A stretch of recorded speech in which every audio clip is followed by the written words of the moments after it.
pada saat ini, hari ini kita sebagai keluarga besar terima kasih kepada Tuhan pada dua keluarga yang telah diberkati oleh Tuhan dengan anak-anak, seorang laki-laki dari keluarga Luki Sutiawan, anak laki bernama Oliver Jacob Setiawan, sedangkan keluarga pendeta dari Karundeng mendapat seorang anak perempuan bernama Elizabeth Brigita Karundeng. Saya mohon kedua keluarga membawa anak-anak mereka ke rumah sini. Kita doakan mohon berkat Tuhan atas anak-anak ini, jadi sukacita bagi orang tua, tapi menjadi beban dari orang tua mendidik anak-anak ini dalam jalannya Tuhan. Dalam jalannya Tuhan, maka anak-anak ini akan menjadi berkat bagi keluarga, bagi jemaat, di mana anak-anak ini pun nanti akan bertumbuh untuk kemuliaan nama Tuhan dan bagi sukacita orang tua, ketenangan dan kesukaan. Untuk itu saya mohon supaya saudara-saudara kita berdiri bersama-sama sebelum firman Allah akan dilayani oleh saudara pendeta dari Timur.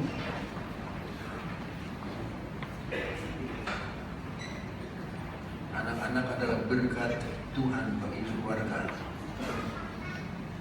dan itulah sebabnya sebagaimana Yesus pun sebagai seorang bayi dibawa ke dalam bait Allah untuk diserahkan kepada Tuhan Allah Bapa,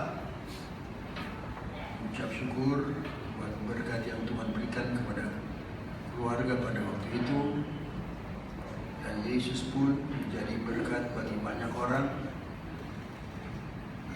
Dan harapan kita semua bahwa kedua anak ini, Oliver Jacob Setiawan dan Elizabeth Brigita Karundeng, juga menjadi berkat bagi keluarga dan bagi orang banyak yang akan melihat anak-anak ini bertumbuh sehat jasmani dan rohani, dididik, dipelihara oleh orang tua, sehingga anak-anak ini pun menjadi berkat, sama seperti kita baca dalam Alkitab. Yesus pun bertumbuh menjadi berkat bagi banyak orang, dan kiranya juga kedua anak ini akan menjadi berkat bagi banyak orang dalam gereja atau tempat dimanapun mereka nanti dibesarkan dan beribadah untuk kemuliaan nama Tuhan.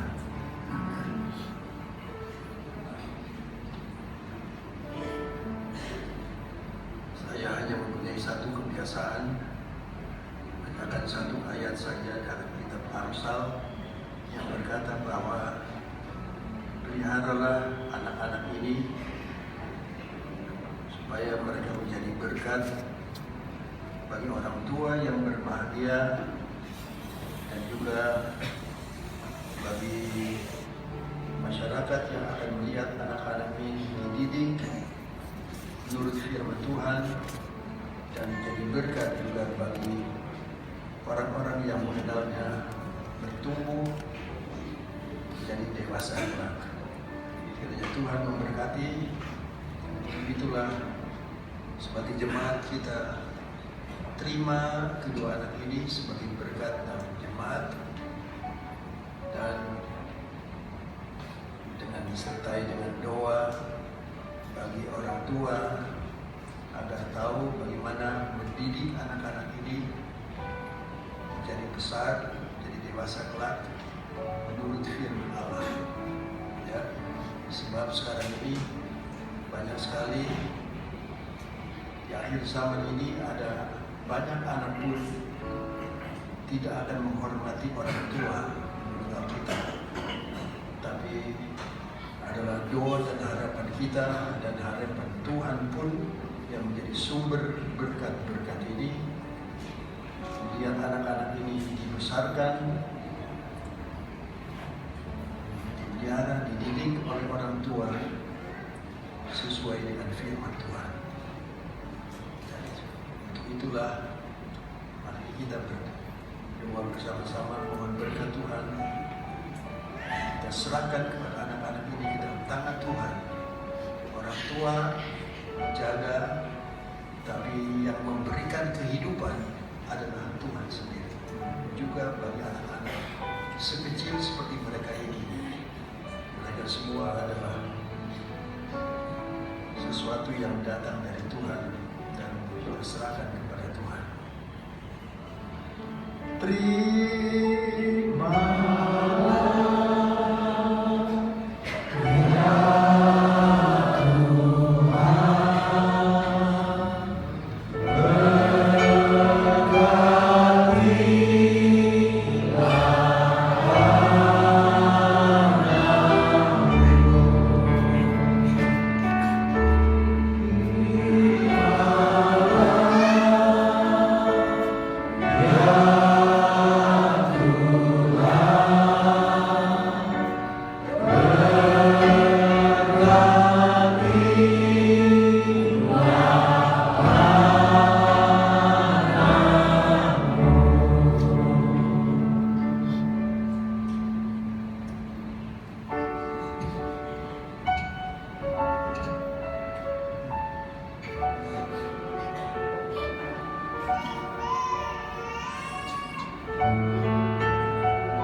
Bapa di dalam sorga, pada saat ini kami keluarga jemaat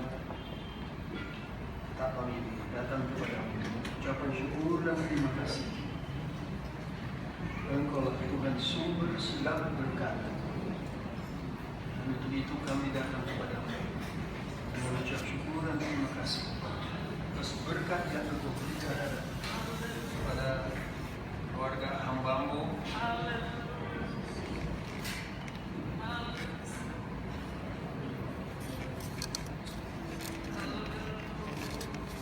Keluarga Pendeta Bobby Indeng yang telah Engkau berkati seorang anak perempuan Elizabeth Digita Harunde. Kepadamu kami datang Tuhan mengucap syukur dan terima kasih berkat yang Engkau berikan jadi sukacita bagi orang tua, dan kami serahkan anak-anak ini pun sebagaimana Engkau dibawa ke dalam bait Allah untuk diserahkan kepada Allah Bapa. Maka demikian juga pada saat ini orang tua sebagai pelayan-pelayan-Mu ya Tuhan membawa anak mereka dengan rasa ucapan syukur dan terima kasih atas berkat yang Engkau berikan, dan percaya Tuhan sebagai hamba-hamba-Mu mereka tahu juga apa yang Alkitab katakan, tugas yang Engkau berikan kepada mereka untuk mendidik anak-anak ini, anak ini Elizabeth Gita Harunde, dididik sesuai firman-Mu dan kehendak Tuhan. Kiranya anak ini bertumbuh secara jasmani dan rohani, diberkati oleh Tuhan, jadi sukacita bagi orang tua dan juga sukacita bagi jemaat di mana anak ini akan dibesarkan, dididik sesuai firman-Mu, dan nama Tuhan rakyat dimuliakan dan dibesarkan. Sebab itu Tuhan kami datang kepada-Mu pada saat ini dan serahkan Elizabeth, kita karunia kepadamu. Di dalam nama Allah, Bapa, Putra, dan Roh Kudus, yaitu Tuhan Yesus Kristus. Tuhan berkat-Mu kiranya tetap menyertai anak ini mulai sekarang ini dan seterusnya, diasuh, diharap oleh orang tua yang takut dan menjadi pelayan-pelayan Tuhan, supaya anak ini pun menjadi berkat bagi orang tua dan bagi jemaat, di mana anak ini pun akan dibesarkan oleh orang tua dengan murahan Tuhan, dan nama Yesus lagi termuliakan dan dibesarkan. Berkat Tuhan besertakan. Jadi di dalam nama Allah, Bapa, Putra, dan Roh Kudus, yaitu Tuhan Yesus Kristus. Haleluya. Amin.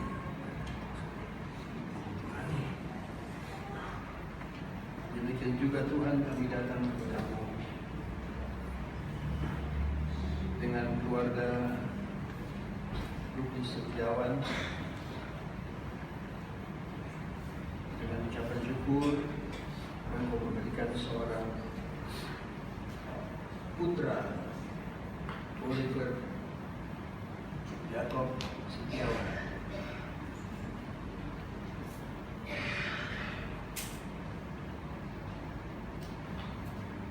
Sudah begini.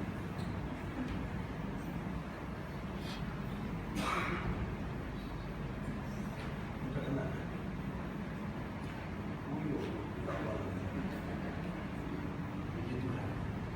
Terima kasih Tuhan, Engkau sumber segala berkat. Dan inilah ucapan syukur daripada orang tua, saudara Ruki dan saudara Setiawan, membawa anak mereka, Oliver Jacob Setiawan, pada Tuhan.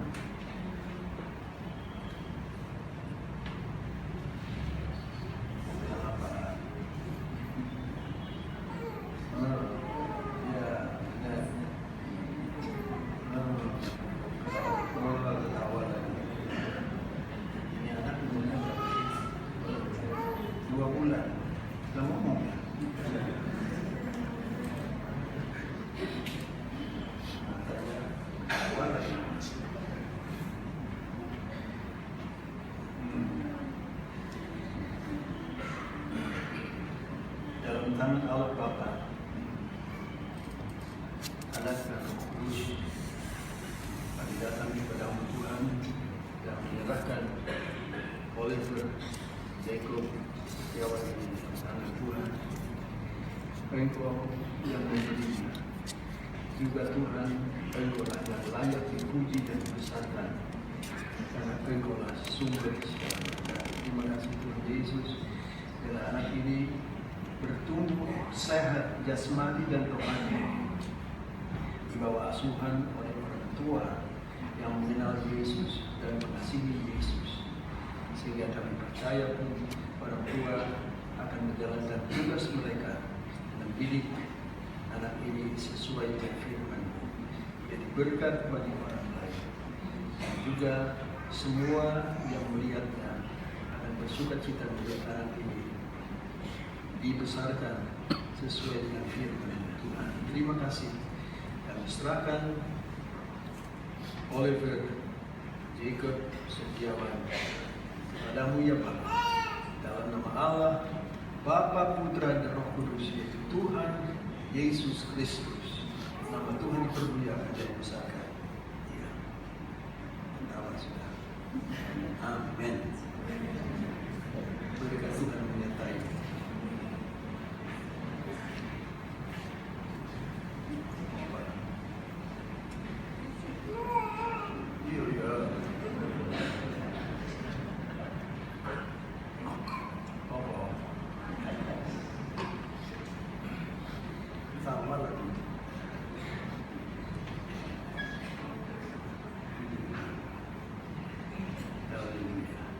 Berkat Tuhan sertai keluarga dalam didik anak ini sesuai firman Tuhan, menjadi sukacita dan ketentraman dalam rumah tangga. Nama Yesuslah yang dipermuliakan dan dibesarkan. Terima kasih Tuhan, kami sudah serahkan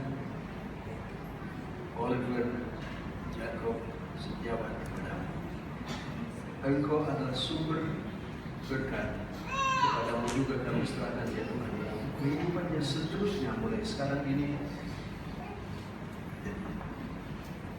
anak Tuhan yang dikasihi oleh orang tua. Nyanyi aja mulai kecil ya.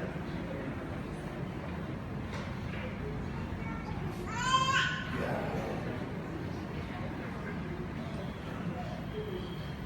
Ya.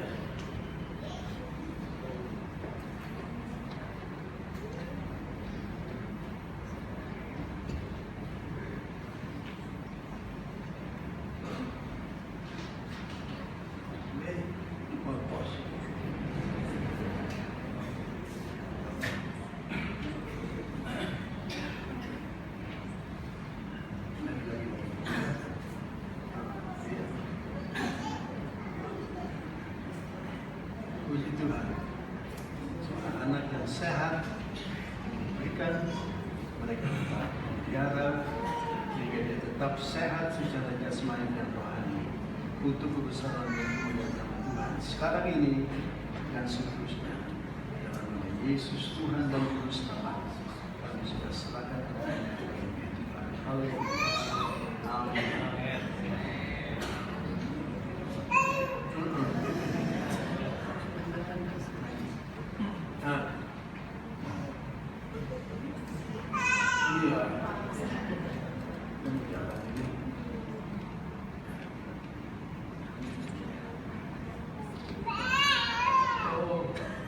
Ini bapakmu yang istimewa.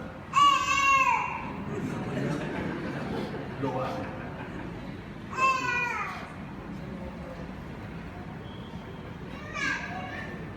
Ini lahir di Amerika berapa ini? Oh, sini. Orang tuanya meninggal sudah. Tapi sebagai hamba Tuhan, gembala di kota Atlanta, di Amerika Serikat. Latihannya tiap hari Minggu mulai setengah 12 malam sampai jam 1 malam sampai 2 malam baru selesai baru amin. Nah, itu latihannya di sana karena anggota-anggotanya semua orang kerja. Kalau di Amerika kalau nggak kerja nggak bisa makan, mahal sebenarnya. Tuhan pelihara sampai akhirnya orang tuanya diterbangkan dari Amerika kembali ke Indonesia. Masih sempat melihat Oliver kasih lihat.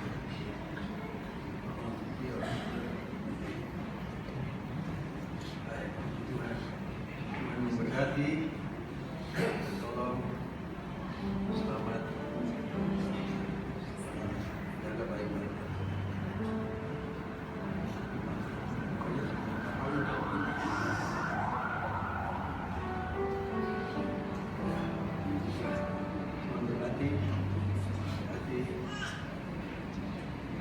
Firman Tuhan saudara-saudara akan dilayani oleh seorang pendeta Edita Timo yang ada di rumah sini.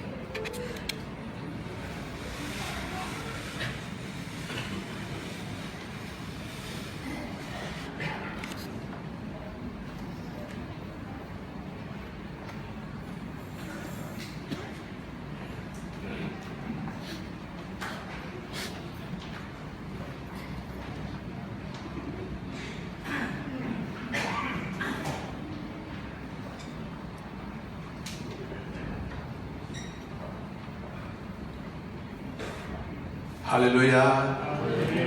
Puji Tuhan. Tuhan baik. Amin. Dalam segala sesuatu Tuhan tetap baik. Amin. Dalam segala hal Allah masih baik. Amin. Puji Tuhan. Allah kita adalah Allah yang baik. Allah yang mengenal segala kehidupan kita. Allah yang senantiasa berada bersama kita. Puji Tuhan, sebagai orang yang percaya, orang yang beriman, apapun yang kita hadapi, apapun yang kita jalani, kita selalu dapat berkata, God is good. Amin. Haleluya, Tuhan Amin. tetap baik. Nah, pada pagi menjelang siang ini, saya ditugaskan oleh Bapak Gembala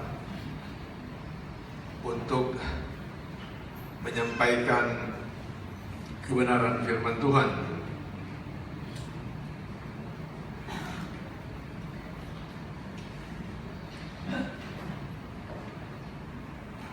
Mari kita buka di dalam Pengkhotbah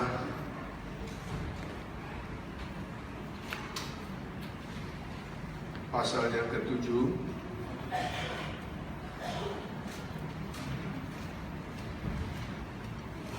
Saya akan baca di sana 2 ayat. Ayat 13 dan 14.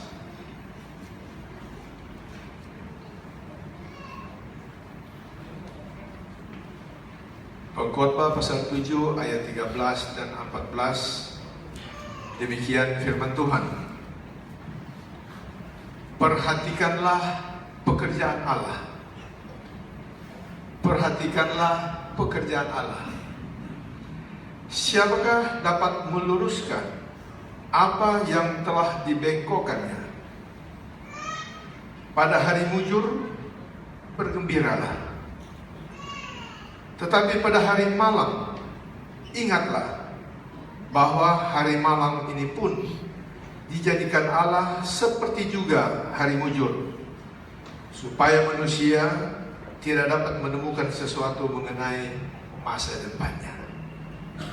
Firman Allah katakan, perhatikan pekerjaan Allah. Allah bekerja di dalam segala suasana atau musim-musim hidup kita. Allah bekerja di dalam segala aspek kehidupan kita.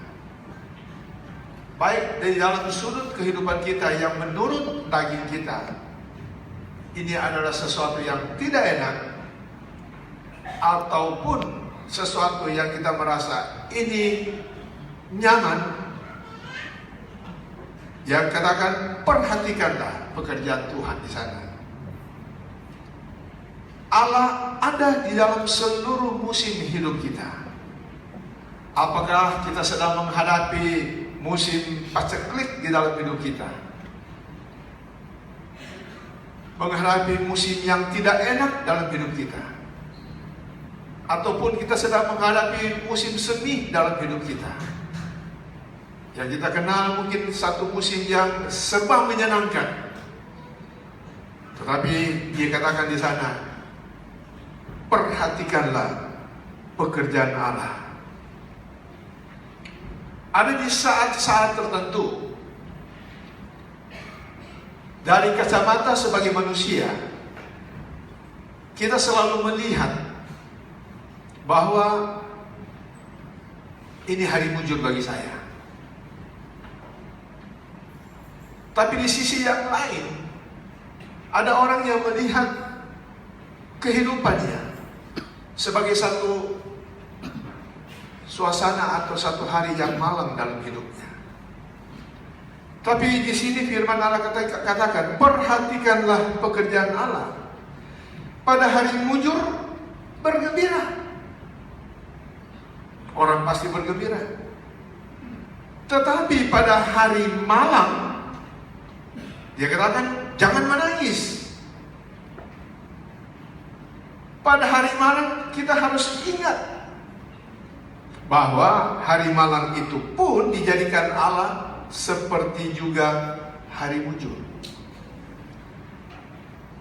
Mau disebut itu satu situasi hidup yang mujur atau tidak mujur, di mata Tuhan punya rencana yang indah bagi kita semua. Secara daging mungkin kita tidak dapat terima. Secara daging mungkin kita menangis kalau kita menghadapi sesuatu yang tidak enak.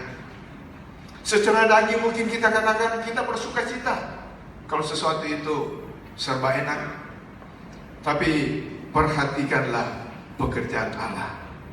Tuhan ada di segala musim hidup kita. Nah, ini yang menjadi topik khotbah saya. Saya berikan judul Tuhan ada di segala suasana hidup kita. Supaya sebagai orang yang percaya, supaya kita orang-orang yang datang ke gereja bukan hanya mencari hal-hal yang menurut pandangan kita dalam tanda kutip mujur. Lalu di saat kita menerima hal-hal yang menurut daging kita, sesuatu yang tidak sesuai dengan keinginan kita, kita katakan itu malam. Nah, saudara-saudara, saya berkali-kali katakan kepada jemaat yang Tuhan percayakan kepada kami, maupun di mana saya berkhotbah diundang, saya katakan kita ke gereja jangan hanya karena mencari kesembuhan. Cari kesembuhan tidak salah, tapi kalau tujuan utama kita datang ke gereja hanya mencari kesembuhan, tujuan utama kita ke gereja hanya mencari supaya Tuhan berkati bisnis kita, kita datang ke gereja tujuannya hanya supaya mencari Tuhan tolong keluarga kita, saya mau katakan keliru. Tuhan dapat menolong semua perkara-perkara itu. Tuhan dapat menyembuhkan Anda. Tuhan dapat meluruskan jalan hidup kita. Tuhan dapat menolong, menguatkan kita. Tetapi tujuan utama kita datang ke gereja, bersekutu, beribadah, utamanya adalah kita mau mencari Tuhan. Mujur atau tidak mujur, itu bagi daging kita. Tapi di mata Tuhan, semua ada rencana daripada Allah. Haleluya. Makanya di dalam pengkhotbah pasal yang ke-7, 13, 14 yang kita sudah baca, dia katakan perhatikanlah pekerjaan Allah. Kita yang sudah bertahun-tahun menjadi orang Kristen, dan saya percaya jemaat Tuhan yang ada di sini datang ke gereja adalah mencari Tuhan. Kita mencari Tuhan, utamakan Tuhan. Matius 6 ayat 33 dia katakan, carilah dahulu kerajaan Allah dengan segala kebenarannya, maka yang lain-lain itu ditambahkan kepadamu. Apa yang menjadi kebutuhan kita, apa yang menjadi kerinduan kita, apa yang menjadi keperluan kita, kalau kita utamakan Tuhan di atas segala-galanya, maka yang lain-lain itu dia tambahkan bagi kita. Amin. Itu kebenaran, itu firman Allah. Jadi saudara-saudara, apa yang dikatakan oleh pengkhotbah pasal yang ke-7 ayat 13-14 ini adalah satu kehidupan. Saya mencatat dari seorang teolog, dia berkata begini, karena hidup kita ada dalam genggaman Tuhan, maka baik hari mujur maupun hari malam telah ditentukan oleh Dia. Sebab itu hendaklah manusia berbuat sebaik-baiknya dengan apapun yang ada dalam hidup ini. Baik, baik. Dan salah satu teolog juga dia berkata begini, oleh sebab itu marilah kita sambil berlomba dalam menuju sasaran hidup kita yang ditetapkan Allah, mau menerima, sekali lagi, mau menerima jalan yang disediakan Allah, baik jalan itu licin maupun kasar, sehingga kita dapat bersukacita dalam kelimpahan dan belajar mengenalkan Allah dalam kemalangan. Seperti Paulus, kita harus belajar merasa puas, baik dengan keadaan yang melimpah maupun yang berkekurangan. Saya mau baca Filipi pasal 4 ayat 12 dan 13. Paulus berkata kepada jemaat di Filipi, demikian Filipi 4 ayat 12-13. Aku tahu apa itu kekurangan, dan aku tahu juga apa itu kelimpahan. Kekurangan menurut pengkhotbah itu dikatakan malam. Kelimpahan menurut pengkhotbah katakan itu mujur. Paulus dia katakan, aku tahu apa itu kekurangan, dan aku tahu apa itu kelimpahan. Dalam segala hal dan dalam segala perkara, tidak ada sesuatu yang merupakan rahasia bagiku. Sebab pengkhotbah katakan, perhatikanlah pekerjaan Allah. Paulus dia perhatikan, dia tahu apapun yang terjadi dalam hidupnya, baik itu kelimpahan, baik itu kekurangan, dia tahu ada rahasia di balik semuanya itu di tangan Tuhan. Baik dalam hal kenyang maupun dalam hal kelaparan, baik dalam hal kelimpahan maupun dalam hal kekurangan, segala perkara. Artinya perkara-perkara yang dicatat di dalam ayat 12 itu, apa saja, baik itu kelimpahan, baik itu kekurangan, baik itu kemujuran, baik itu kemalangan, segala perkara dapat kutanggung di dalam Dia yang memberi kekuatan kepadaku. Inilah saya percaya kalau kita berpegang kepada kebenaran-kebenaran ini, kita boleh menjadi kuat, saudara. Dalam menghadapi kehidupan yang serba susah hari-hari ini, yang serba sulit hari-hari ini, yang serba menakutkan hari-hari ini. Kepada siapa yang dapat kita andalkan? Walau bukan kalau kita andalkan hanya kepada Tuhan. Haleluya. Kita dapat andalkan Dia di dalam segala perkara. Segala perkara artinya tidak ada batasnya. Masalah apa saja yang kita hadapi dalam hidup ini dapat kita tanggung di dalam Dia, sebab Dialah yang dapat memberikan kekuatan kepada kita. Haleluya. Puji Tuhan. Nah, di dalam Mazmur 37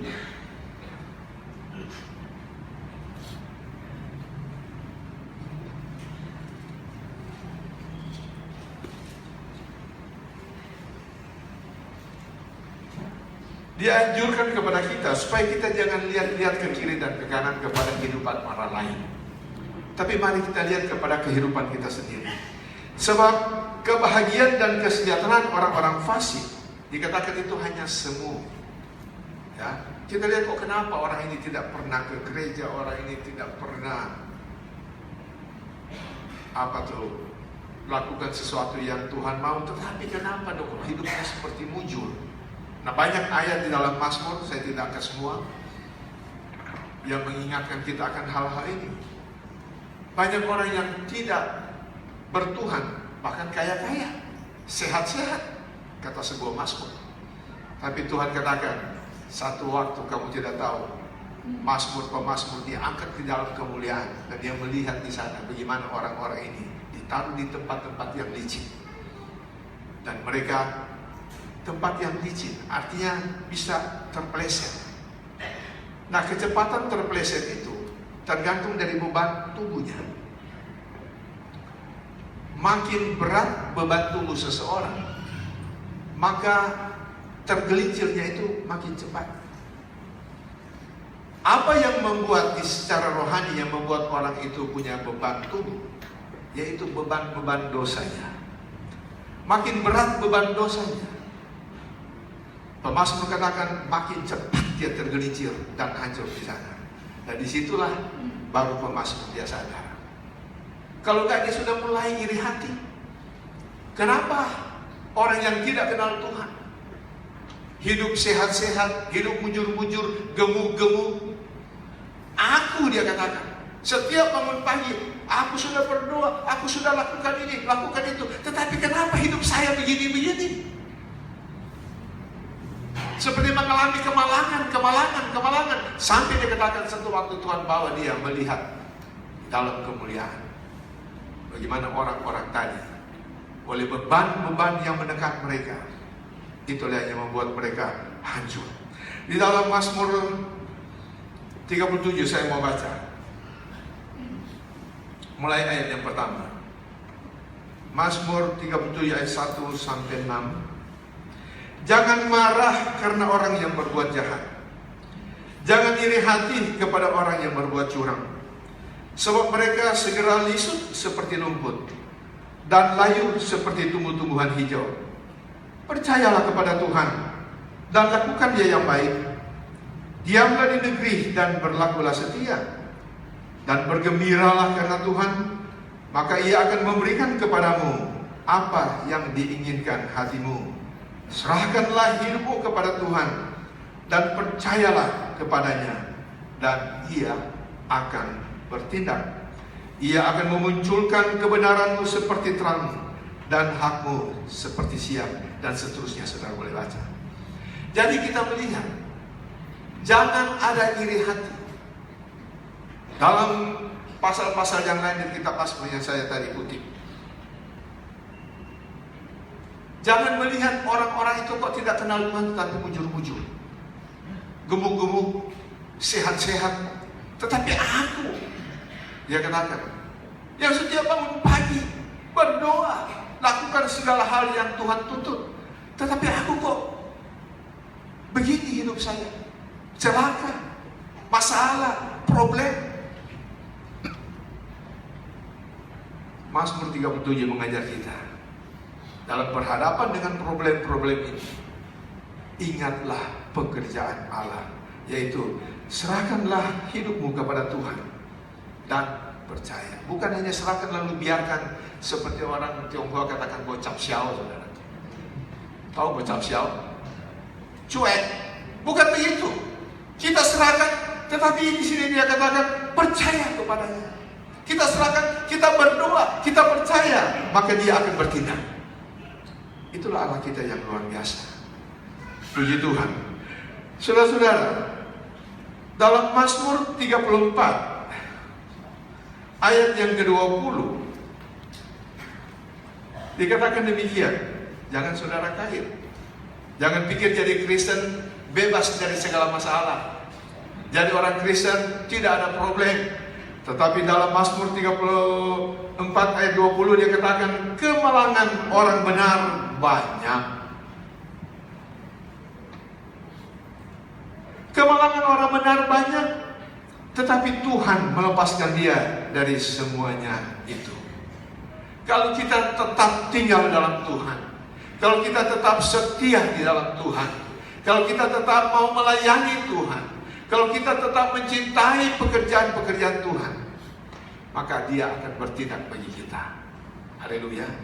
Banyak orang percaya. Kevin Conner katakan begini kepada saya beberapa puluh tahun lalu, waktu dia pasar di rumah. Dia katakan, banyak orang percaya yang tidak percaya. Dia katakan termasuk dia dahulu. Orang percaya, orang Kristen, tetapi tidak percaya. Tidak percaya akan kekuatan Allah, akan kuasa Allah, tidak percaya mujizat, tidak percaya ini, tidak percaya apa-apa yang hal-hal rohani. Dan itu yang model orang-orang Kristen hari-hari ini. Ada beberapa banyak gereja. Dan saya berdoa di gereja di Ketapang ini tidak ada. Semua adalah orang benar-benar percaya dan beriman kepada Tuhan. Ada yang datang ke gereja hanya mau cari supaya kaya. Datang ke gereja hanya mau mencari supaya sembuh. Datang ke gereja hanya mau mencari ini, mencari itu, jual asuransi dan lain sebagainya. Tetapi kita benar-benar mau datang ke gereja adalah mencari Tuhan. Haleluya. Dengan demikian, segala kemalangan boleh menimpa orang percaya. Kemalangan boleh menimpa orang yang setia kepada Tuhan. Apa saja boleh menimpa. Tetapi Tuhan melepaskan dia dari semuanya itu. Itulah Tuhan Anda dan Tuhan saya. Tuhan yang dahsyat. Tuhan yang luar biasa. Di dalam kehidupan saya secara pribadi, banyak problema, banyak hal yang saya harus lewati, begitu menyakitkan, begitu menyedihkan, banyak air mata yang harus keluar. Tetapi saya tetap berpegang kepada firman Allah yang sudah diajar di tempat ini saya besar. Guru saya adalah Pendeta Hani Mande. Dan di sini saya besar dari awal saya bertobat. Dan saya coba percaya, saya coba belajar. Sampai hari ini saya boleh ada sebagaimana saya ada. Dan bahkan Tuhan percayakan satu pelayanan. Dibukakan jalan oleh Om Hani di Mangga 2 Square. Makanya saya katakan tadi, Om, saya minta izin Om, setelah khotbah ini saya mungkin duduk sebentar. Saya harus kembali ke pos pelayanan karena hari ini adalah ulang tahun syukuran ke-11 tidak rasa sudah 11 tahun dalam pelayanan pengembalaan. Tidak terlepas dari pertolongan atau dari doa juga orang tuanya. Kita ini saudara, gembala GPD Ketapang Keramat. Banyak hal-hal yang saya belajar di sini. Sampai yang paling menyakitkan, yang paling menyedihkan, pelayanan baru masuk 4 tahun. Istri saya yang menjadi penolong dalam pelayanan, tiba-tiba Tuhan ambil. Begitu cepat. Saya kebingungan, kelabakan. Bagaimana? Cepat sekali. Bukan sakit yang berkepanjangan, cepat sekali. Dalam usia yang relatif belum terlalu tua. Kejadian hampir 6 tahun lalu. Dalam keadaan begitu, siapa yang dapat menghibur, siapa yang dapat menolong kalau bukan firman Allah? Apa saya mau katakan hari itu? Apakah saya menghadapi hari malam? Secara jasmani mungkin dalam kacamata manusia saya boleh katakan itu malam, tetapi saya tidak pernah mau menyebut itu malam. Saya percaya di balik peristiwa itu ada rencana Tuhan bagi keluarga kami.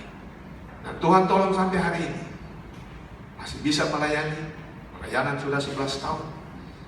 Sebab apa? Segala peristiwa, segala persoalan selalu Tuhan tolong.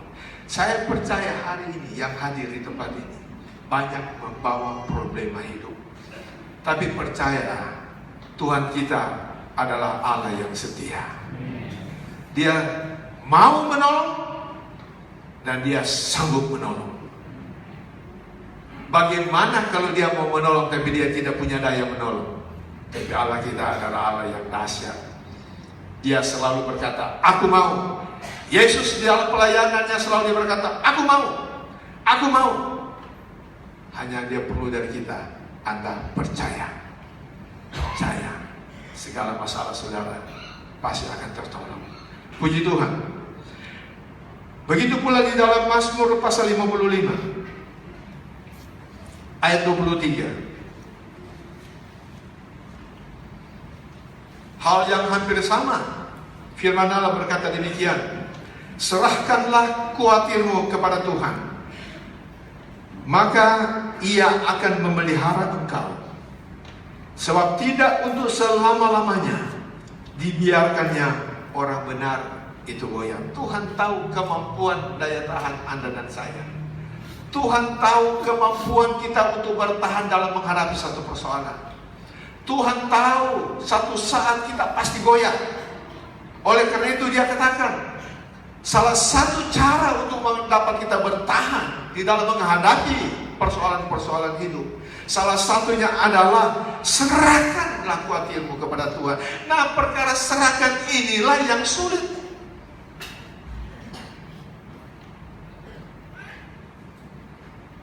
Bagi orang-orang yang beriman sederhana, yang antara percaya tidak.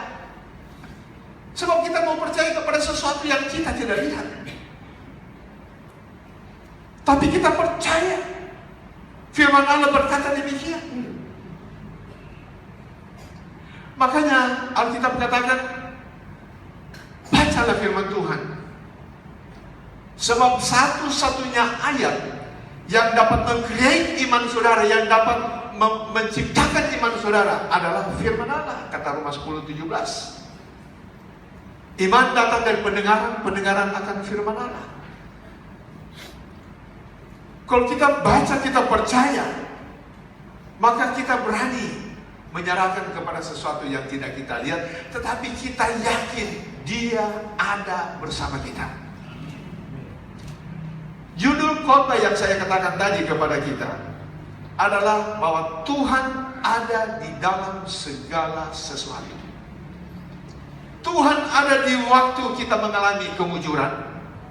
Tuhan juga yang sama ada pada waktu kita mengalami kemalangan. Tuhan ada di waktu kita sehat.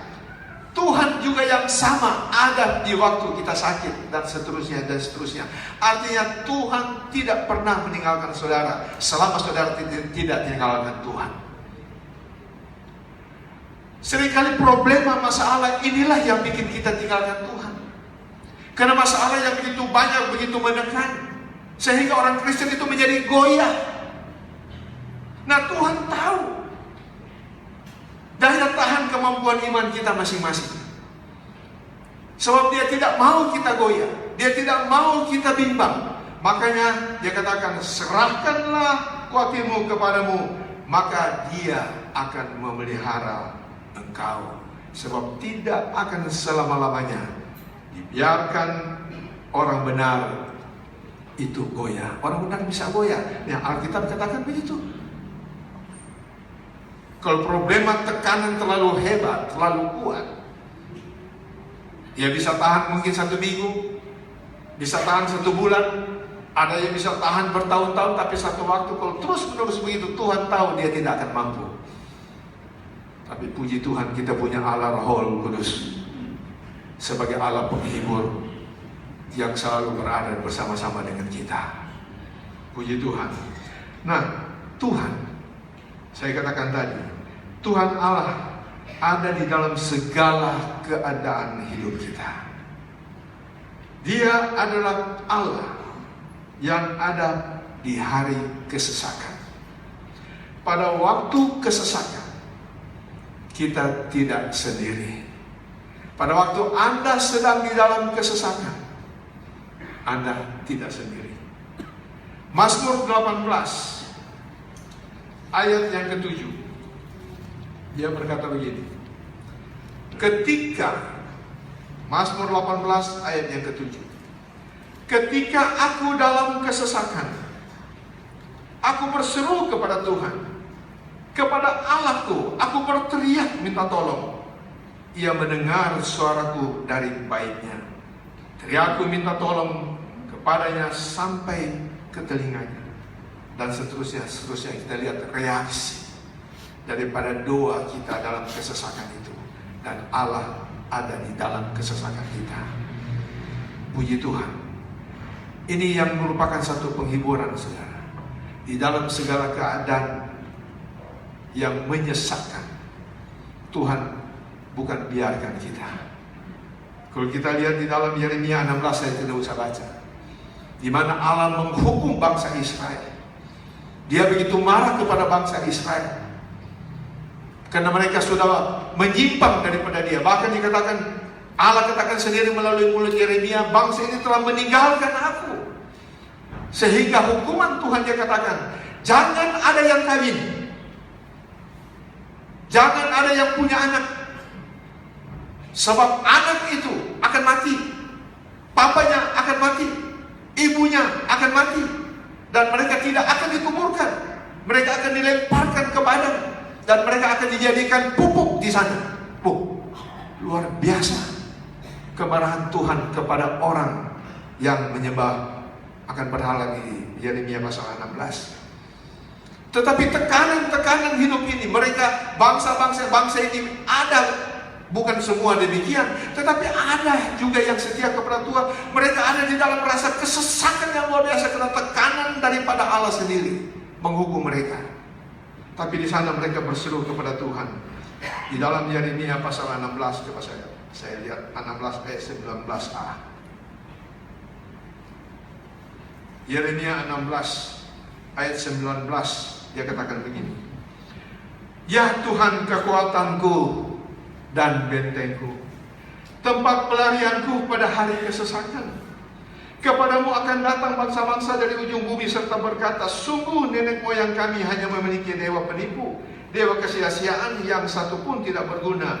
Dapatkah manusia membuat Allah bagi dirinya sendiri? Yang demikian bukan Allah. Ayat 21. Sebab itu ketahuilah, aku mau, kata firman Tuhan, memberitahukan kepada mereka, sekali ini aku akan memberitahukan kepada mereka kekuasaanku dan keperkasaanku, supaya mereka tahu bahwa namaku Tuhan. Lalu terjadi pertolongan lagi. Di tengah-tengah kesesatan, di tengah kemarahan Allah yang luar biasa, bangsa ini datang dan bertobat.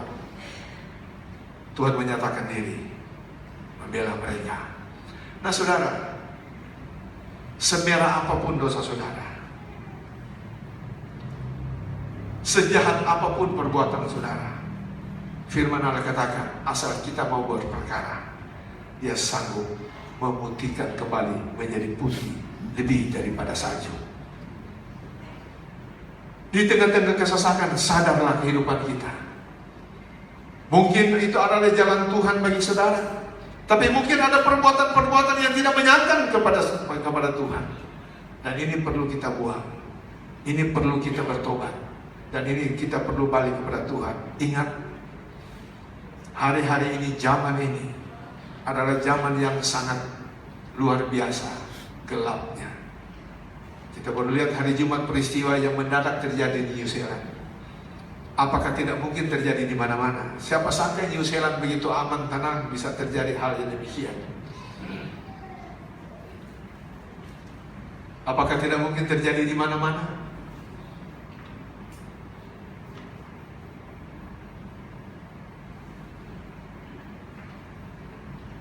Banyak perkara akan terjadi lebih dahsyat lagi menjelang kedatangan Tuhan yang kedua kali.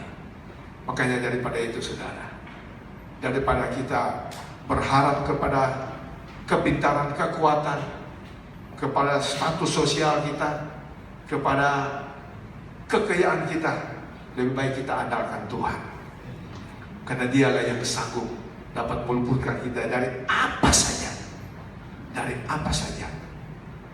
Tuhan sanggup menolong kita. Dalam kesesakan, Tuhan ada di dalam kesesakan. Makanya di dalam Ibrani 4 ayat 15 dia berkata begini, bahwa kita tahu sekarang bahwa imam besar kita juga turut merasakan apa yang kita rasakan.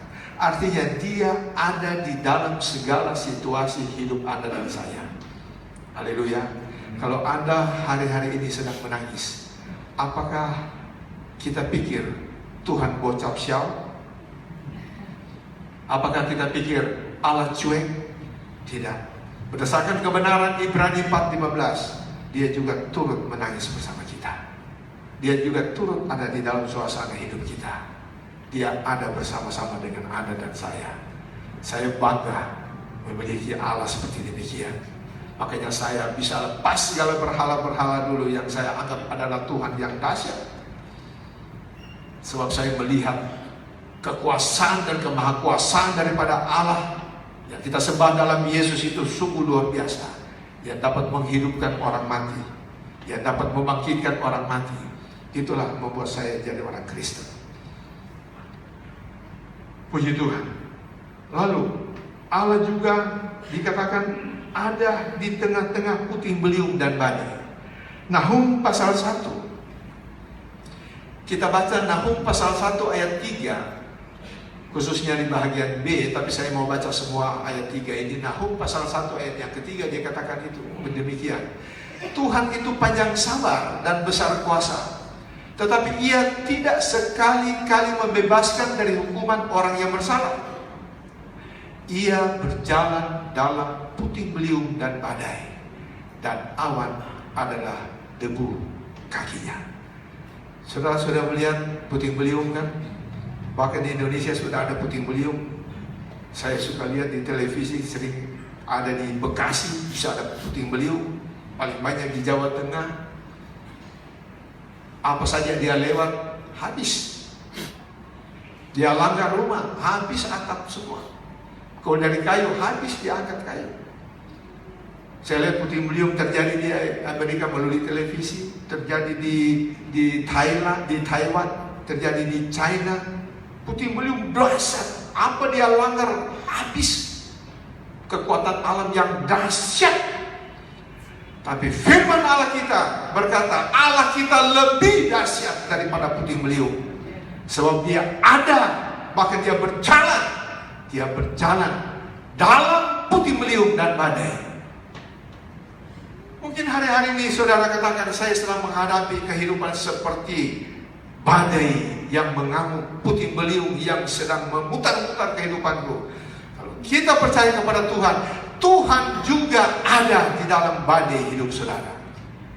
Tapi seringkali kalau masalah ini sudah terlalu menekan, kita lupa Tuhan. Kita hanya lihat fokus kepada masalah, cari jalan keluar. Tidak ada jalan keluar. Datang doa di ketapang, datang doa 1 kali, 2 kali, 3 kali, 4 kali, tidak ada jawaban. Datang kepada orang pintar. Cari opo-opo, orang Manado bilang. Cari orang pintar. Tapi saya mau katakan, saya bekas orang pintar. Orang pintar cari Tuhan, saudara. Saudara jangan anak Tuhan cari orang pintar. Sesak apapun hidup saudara, badai sekejap apapun hidup saudara, ingat, Nahum, dia berkata dalam Nahum pasal 1 ayat 3b, bahwa Allah berjalan dalam puting beliung dan badai, dan awan-awan menjadi debu kakinya. Bahkan di dalam Ayub pasal 38 ayat yang pertama, perhatikan saudara, maka dari dalam badai Tuhan menjawab Ayub. Artinya Tuhan ada di mana? Tuhan juga ada di dalam badai, badainya Ayub. Ayub sedang menghadapi badai yang luar biasa. Anaknya mati semua, kekayaannya hilang semua, istrinya mengecewakan dia, sakit penyakit datang kepada dia, teman-temannya datang juga membuat dia jadi pusing 7 keliling. Dia dalam badai yang dahsyat, dan di sana dikatakan Tuhan ada di dalam badainya Ayub. Kalau Tuhan ada di dalam badainya Ayub, Tuhan yang sama juga ada di dalam badai hidup saudara siang hari ini. Haleluya. Saya tidak tahu badai apa yang sedang mengancam saudara. Mungkin badai penyakit. Ipar saya 12 hari lalu operasi di Penang. Dia tidak sangka juga kalau itu adalah penyakit yang sangat berbahaya. Dia tinggal di Manado. Sebelum dia ke Penang, dia telepon saya. Dia sakit. Saya tanya sakit apa? Nggak dengar saksi. Yang nggak dengar sakit. Tapi dia katakan dia baru periksa dokter bahwa dalam perutnya ada sesuatu yang tidak baik menempel di kandungannya. Ipar saya perempuan. Dan sudah sekian besar. Sudah sekian besar berarti sudah lama kok kamu nggak tahu, nggak rasa apa-apa. Dia cuma rasa kalau pegang katanya kalau mandi rasanya seperti di daerah perut situ ada seperti keras, tidak ada tonjolan. Lalu mau operasi hari sekian-sekian di Manado. Saya bilang, kamu nggak salah. Semua di tangan Tuhan, saya katakan. Memang semua di tangan Tuhan. Tapi kita harus berusaha yang paling terbaik. Kamu punya kemampuan. Kamu masih lupa. 10 tahun lalu pas kemarin, suaminya meninggal. Meninggal bukan sakit, tapi meninggal di dalam apa itu? Alat CT scan. Masuk karena sehat, keluar udah meninggal. Di Manado. Karena memang kakak saya ini penakut. Saya nggak tahu apa, mungkin karena takutnya mau CT scan, lalu serangan jantung di dalam. Sampai hari ini data dokter tidak ada. Itu Manado.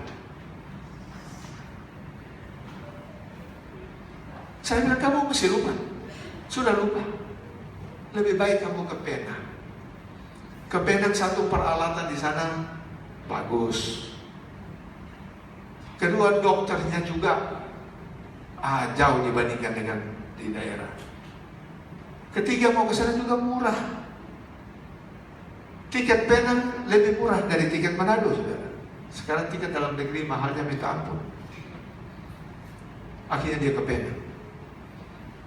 Operasi hari Selasa 12 hari lalu. Ya angkat semua banyak katanya kemarin dia. Banyak sekali lemak-lemak kandungan semua usus diangkat. Sehat. Ada badai. Nah ipar saya ini kepalanya ketua Pelwap lagi. So diizinkan ujian ini terjadi. Sekarang dia bebas. Beres, ngomong juga kencang, padahal baru 12 hari. Operasi begitu besar, habis operasi hari ini, besok Penang suruh jalan. Saya bilang kalau di Manado, operasi hari ini, tunggu 2 minggu, 3 minggu baru jalan. Bukan puji itu, saudara, bukan. Tuhan ada di segala sesuatu. Tapi kita kan juga punya hikmat. Tuhan kasih akal budi. Puji Tuhan. Jadi saudara, dia menghadapi badai luar biasa. Tidak ada suami. Anak-anak di Surabaya. Dia hanya dengan anak satu di Manado, anak laki-laki. Badainya luar biasa dihadapi. Tapi saya katakan kepada dia, saya telepon. Saya bilang, saya tidak memberikan kata-kata memberikan kekuatan. Sebab kamu sudah cukup kuat. Kamu pelayan Tuhan. Tapi saya hanya memberikan semangat saja. Jangan patah semangat. Berjalan terus dengan Tuhan. Asli itu satu waktu semua kita pulang kok.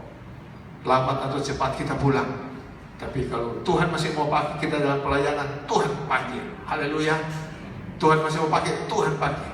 Kalau Tuhan bilang cukup istirahat, ya sudah istirahat. Tapi selama kita diberikan kesempatan, kita harus berjalan dengan Tuhan. Walaupun itu badai sangat kencang. Makanya saya katakan, apakah badai hidup saudara mungkin penyakit? Saya share dengan saudara tadi kesaksian. Atau ada badai-badai hidup yang lain, Tuhan sanggup menolong kita semua. Haleluya. Lalu Allah juga dikatakan di dalam Mazmur 23 ayat 4, Allah juga ada di dalam lembah-lembah kehidupan kita. Saya tidak tahu hari-hari ini kita sedang berada dalam lembah model apa, lembah macam apa. Tapi pemazmur katakan bahwa dia sedang berada dalam lembah bayang-bayang maut. Tapi di sana ada kuasa Allah yang menyertai, ada gadanya, ada tongkatnya yang menyertai. Allah tidak pernah tinggalkan. Asal saudara tetap percaya, beriman kepada Tuhan, tetap setia kepada Tuhan, tetap bergantung, tetap melekat kepada Tuhan, Dia juga akan melekat dengan kita.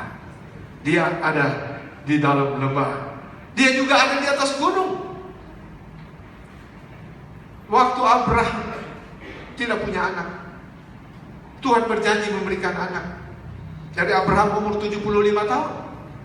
Tapi Abraham atau anak itu dikabulkan nanti lahir pada Abraham waktu umur 100 tahun. Sarah 90. Lalu anak ini datang dengan susah payah. Datang lahir di hari tua. Dipelihara sudah besar. Tiba-tiba Tuhan minta. Tuhan suruh bawa di Bukit Muria, dipersembahkan sebagai korban bakaran. Abraham tidak bertanya, Abraham tidak menyangka, tidak berbantah-bantah. Abraham dia ikut saja. Dia bawa anaknya, dia bawa kayu bakar ke sana. Anaknya bertanya, "Papa, kayu bakar ada, api ada, mana korban?" Abraham katakan, "Nanti Tuhan yang sediakan." Dia tinggalkan bujangnya di luar, dia masuk terus ke dalam. Dia naik terus ke dalam, naik ke gunung. Di sana dia langsung bikin mesbah, ikat pisang, taruh di atas sana. Dia ambil pisau, dia mau sembelih. Tiba-tiba ada suara yang berkata, "Abraham, aku tahu sekarang isi hatimu." Begitu dia dengar suara itu, dia katakan, "Ya Tuhan." Dia mendengar ada suara meringing di belakang. Ini di gunung yang tidak ada apa-apa. Tiba-tiba ada suara hewan di belakang. Ya ada hewan yang apa sih itu? Terbelit di sana. Sehingga Abraham berikan nama tempat itu Jehovah Jireh. Allah juga menyediakan. Allah itu juga ada di atas gunung. Dan Allah itu yang menyediakan. Haleluya. Allah sanggup menyediakan apa yang Anda perlukan. Allah ada di lembah, Allah ada di atas gunung. Ingat Daniel dan teman-temannya, Sadrak, Mesak, Abednego, yang dicatat di dalam Daniel pasal yang ketiga. Dipaksa untuk menyembah patung daripada raja.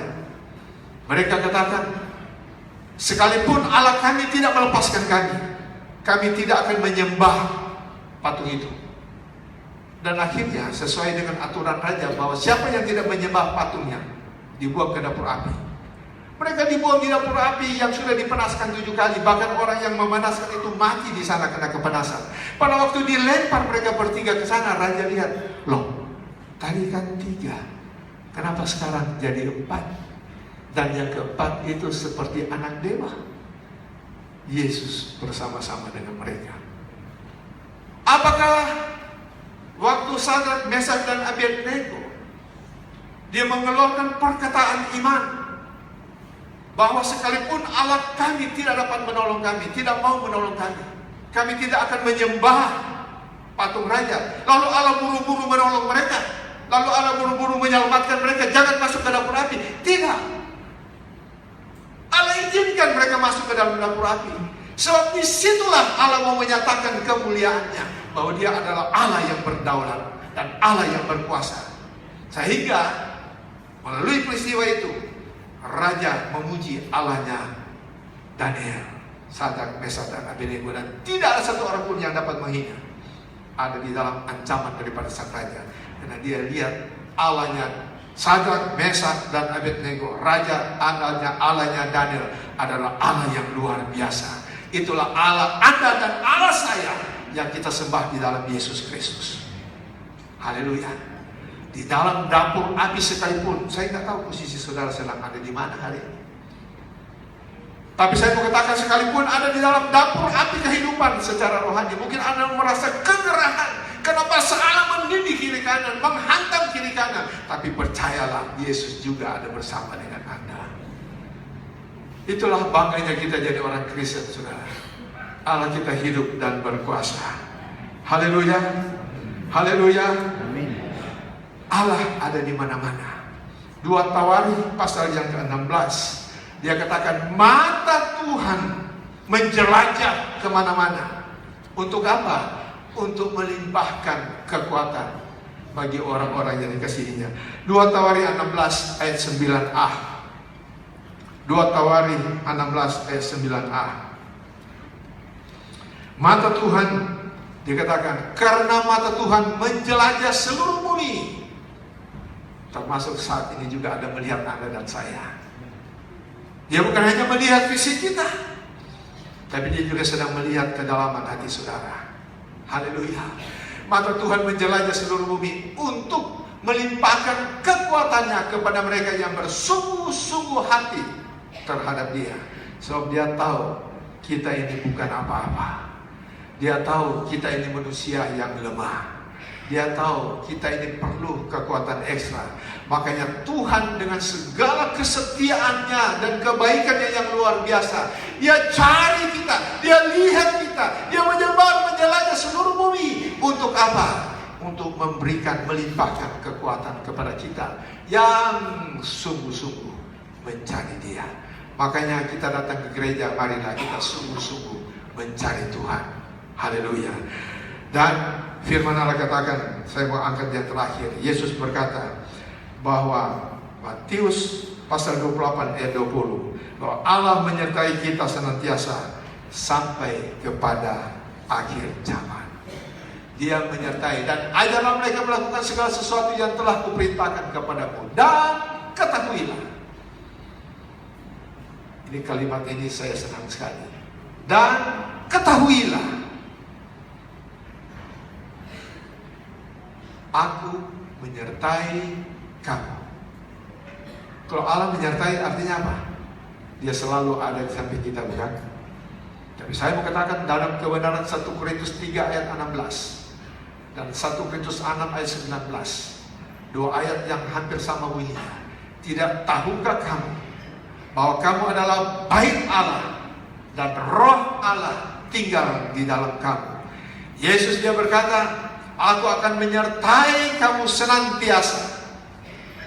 Menyertai, mengikuti kita senantiasa sampai akhir zaman.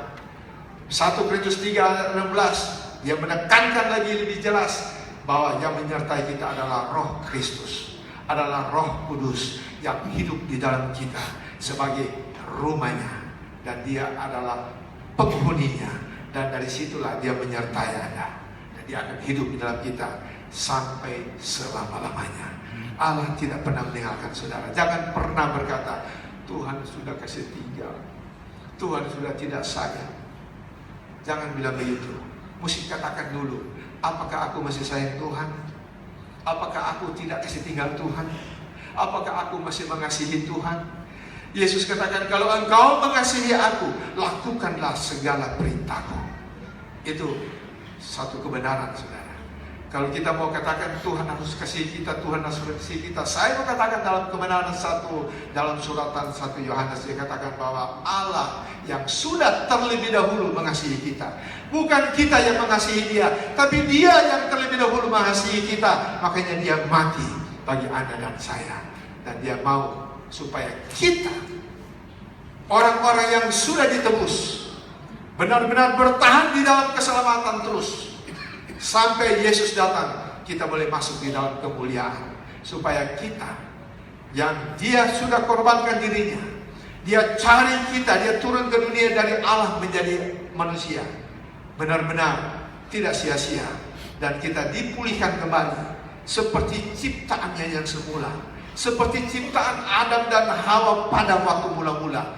Tidak ada cacat, tidak ada celah, tidak ada kerut. Itu yang dia mau di dalam surat Efesus. Dia katakan dia mencari gereja, dia mencari saudara dan saya yang tidak ada cacat, yang tidak ada aib, yang tidak ada kerut, tetapi yang sempurna. Itulah gereja yang sempurna. Anda dan saya, itulah gereja yang akan masuk dalam penyingkiran. Dan itu sekaligus gereja yang akan dibawa oleh Tuhan, menyongsong Tuhan di awan-awan pada waktu dia datang kedua kali. Nah, ini tentu yang menjadi dua gembala setempat bagi jemaat Tuhan di tempat ini, supaya kita benar-benar sekali menjadi orang Kristen, sekali sudah di dalam Yesus, jangan lagi mutar sana mutar sini, tetap di dalam Yesus, tetap di dalam Tuhan, tetap orang-orang yang percaya kepada Tuhan. Haleluya, haleluya. Nah, saudara-saudara, saya tidak panjangkan lagi, tapi saya rasa sudah lebih dari cukup. Saya berikan motivasi, saya berikan kebenaran-kebenaran ini kepada saudara. Banyak yang saya alami, yang saya catat dalam catatan saya. Banyak, terlalu banyak, dan beberapa bagian saya sudah bagi kepada saudara. Sebab Tuhan kita adalah Allah yang hidup dan berkuasa. Kalau orang lain dia tolong, Anda dan saya juga pasti dia tolong. Saya tidak tahu posisi Anda di mana. Anda katakan, itu terlalu berat, Om. Penyakit saya sudah divonis, Om. Istri saya divonis di Singapura 3 minggu, 3 bulan. Kami berserah, berdoa, tidak ada obat katanya waktu itu. Karena penyakit itu, kanker pankreas 8 tahun lalu itu baru di Asia. Itu penyakit orang barat. Tapi waktu itu masuk di Asia. Datanya timpa kepada istri saya. Singapura langsung vonis di NUH Hospital. Dia katakan 3 bulan. Saya tanya, apa tuh stadium berapa? Dia bilang tidak ada stadium. No stadium. 3 bulan. Sudah vonis di depan istri saya, 2 anak saya dan saya. Kaget semua. Anak saya sampai menangis, yang perempuan, dia kaget, dia teriak, 3 bulan. Dokter keluar, saya bilang, Mam, saya juga kaget. Saya bilang, dokter itu juga manusia. Dia bukan Allah. Dia tidak dapat menentukan napas hidup manusia. Dia juga satu waktu juga akan mati. Tapi kita berdoanya. Dokter bilang, gak ada obat. Berdoa. Hampir 2 tahun, saudara. Hampir 2 tahun mungkin dia terkapar. Hampir 2 tahun dia keliling Manado, Surabaya, putar-putar. Sampai Tuhan panggil dalam usia 62 tahun, 2013. Puji Tuhan. Kita melihat di situ juga keluar biasaan daripada kuasa Allah. Dia sanggup. Kalau dia mau, dia sanggup.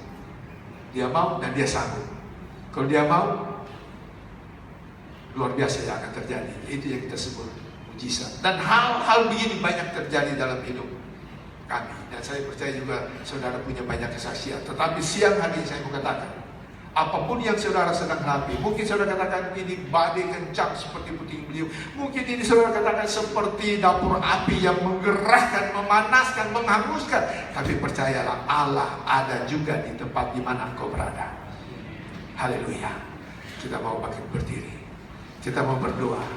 Dan saya terbeban mau berdoa. Saya mau ambil waktu sedikit untuk berdoa bagi saudara-saudara. Biar kita semua mengalami Tuhan pada siang hari ini. Kita semua mau mengalami Tuhan pada siang hari ini. Puji Tuhan. Saya teringat ada juga satu lagu dari grup band The Gather, dinyanyikan oleh seorang wanita hitam.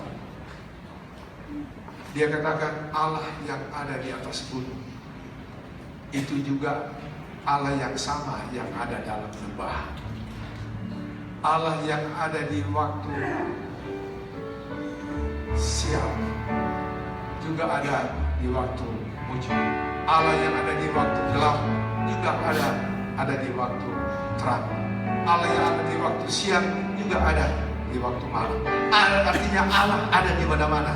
Tapi saya tidak tahu lagu itu, saudara. Saya tidak tahu bahasa Indonesianya. Saya hanya lihat bahasa Inggrisnya. Dia katakan bisa di sini. Ya, bahasa Inggrisnya bisa. Kita chordnya aja.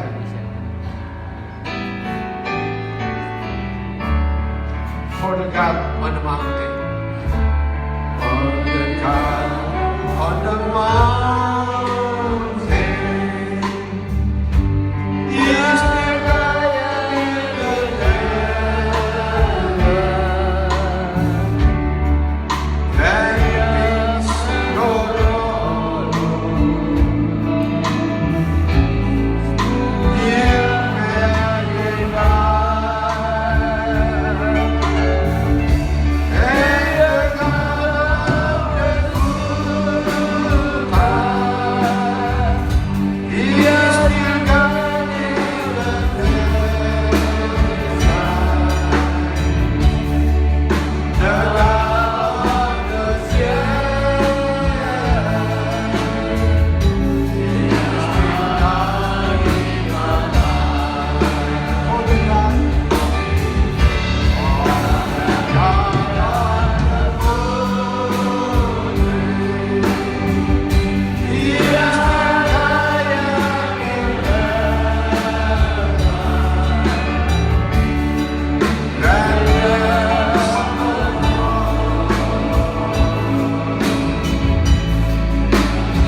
saudara perhatikan ayat-ayat atau bait-bait ini menunjukkan apa yang saya khotbahkan tadi, menunjukkan kebenaran Alkitab. Allah ada di dalam segala aspek kehidupan saudara. Jangan Anda katakan, saya sakit, Tuhan tinggalkan saya. No, tidak. Allah tidak pernah tinggalkan dia selain kita meninggalkan dia. Allah yang ada di waktu kita rasa mujur, juga Allah ada di waktu kita merasa ini kok sial. Allah ada di sana. Makanya pengkhotbah katakan, perhatikanlah pekerjaan Allah. Saudara, saya mengasihi saudara juga. Saya ingin berdoa bagi saudara. Kita menyanyikan beberapa kali lagu ini, chordnya aja. Dan saya mau undang, kalau saudara mau didoakan, saudara boleh datang ke depan. Kita di sini banyak hamba Tuhan. Kita akan berdoa bagi saudara. For the God on the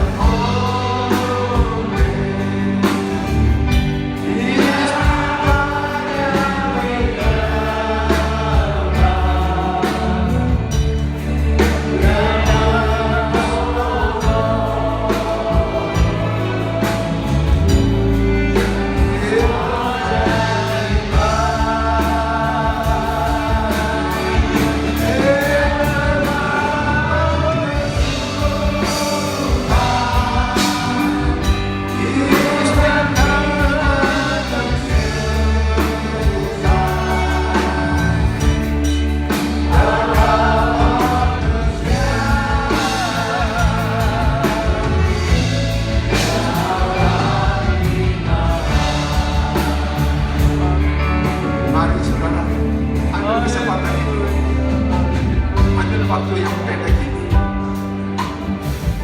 Apapun persoalan saudara, tidak usah lihat kiri kanan, tapi coba saudara lihat hati saudara. Coba saudara lihat keberadaan saudara, tidak usah lihat kiri kanan saudara. Saudara lihat keberadaan saudara, mungkin saudara katakan, mungkin saya juga perlu didoakan. Yang ada di bawah, saya tunggu. Yang ada di atas, silakan turun. Yang mau didoakan, kita banyak amal Tuhan di sini. Kita mau berdoa bagi saudara. Ambil kesempatan ini, yang kita mau alami kuasa Tuhan pada siang hari ini. Kita mau alami jamahan Tuhan pada siang hari ini. Kita mau alami pertolongan Tuhan pada siang hari ini. Kita mau alami kesembuhan daripada Allah. Bukan hanya kesembuhan penyakit, tapi kesembuhan dosa pun Tuhan sanggup menyembuhkan Anda dan saya. Tuhan mengasihi saudara. Mari saya tunggu yang dari bawah, yang dari atas. Saudara boleh maju. Haleluya. Haleluya. Allah ada di segala aspek kehidupan. Haleluya.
Haleluya.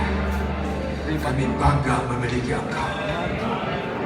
Kami bersyukur kami menjadi anak-anak-Mu. Setelah mendengar firman-Mu Tuhan, kami diperteguhkan, iman kami dipertetapkan. Kami tidak akan goyah lagi Tuhan, karena kami tahu apapun kebenaran kami, Engkau juga adalah Allah yang bersama-sama dengan kami. Engkau akan turut merasakan apa yang kami rasakan. Terima kasih Tuhan. Terima kasih saudara-saudara kami yang sudah maju ke depan. Biar mujizat terjadi dalam hidup mereka. Saudara-saudara kami yang tidak maju ke depan, mungkin ada persoalan, ada masalah yang mereka bawa, tapi hamba tetap berdoa di dalam nama Yesus. Pulihkan mereka semua Tuhan. Pulihkan, nyatakan kuasa, nyatakan kasih, nyatakan mujizat-Mu Tuhan, supaya ada kesaksian yang hidup di gereja ini, yang dapat membakar kembali gereja ini, membuat orang-orang lebih banyak lagi datang dan percaya kepada-Mu. Terima kasih Bapak. Secara khusus hamba berdoa bagi Bapak Gembala Om Hani Mande dalam masa umur yang lanjut ini Tuhan. Hamba berdoa biar Tuhan tambah-tambahkan kesehatan, berikan umur panjang, biar supaya dia dapat melayani 3 gereja yang Tuhan percayakan kepadanya. Biar Tuhan tetap tolong dia, topang dia terus Tuhan. Di dalam nama Yesus biar ada kekuatan baru, kekuatan ekstra selalu yang mengalir. Bahkan janji-Mu Tuhan, Engkau akan perbaharui dengan Roh Kudus-Mu yang selalu, supaya apa yang dia layani Tuhan bisa mendatangkan berkat bagi orang banyak. Terima kasih Bapak. Firman Tuhan yang sudah disampaikan, biar Engkau meteraikan dalam hati kami, supaya kami tetap ingat bahwa Tuhan tidak pernah meninggalkan kami. Tuhan tetap menyertai kami, dan Tuhan ada di dalam setiap aspek kehidupan kami. Terpujilah nama Tuhan. Dalam nama Yesus kami alaskan doa ini dengan ucapan syukur. Haleluya. Haleluya. Haleluya. Yang percaya sama-sama katakan amin. Amin. Puji Tuhan.